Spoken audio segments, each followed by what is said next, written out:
পৃথিবীর একটি ছোট্ট সমুদ্রপথ, কিন্তু এর উপর নির্ভর করছে বিশ্বের তেলের বড় অংশ।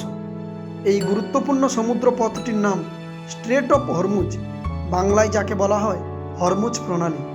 মধ্যপ্রাচ্যে অবস্থিত এই হরমুজ প্রণালী পারস্য উপসাগরকে ওমান উপসাগর ও আরব সাগরের সাথে যুক্ত করেছে। ইরান ও ওমানের মাঝখানে থাকা এই পথ দিয়ে প্রতিদিন অসংখ্য বিশাল তেলবাহী জাহাজ পৃথিবীর বিভিন্ন দেশে জ্বালানি পৌঁছে দেয়। এখন সবচেয়ে অবাক করা বিষয়টি শুনুন।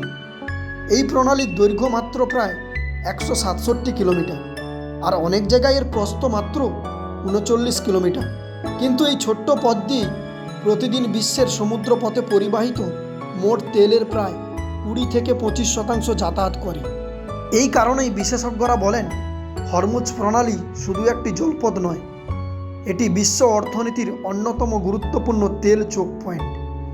যদি কখনও কোনো কারণে এই প্রণালী বন্ধ হয়ে যায়, তাহলে তেলের জাহাজ আটকে যেতে পারে, বিশ্বজুড়ে তেলের দাম হঠাৎ বেড়ে যেতে পারে, আবার অনেক দেশের অর্থনীতিতে বড় প্রভাব পড়তে পারে।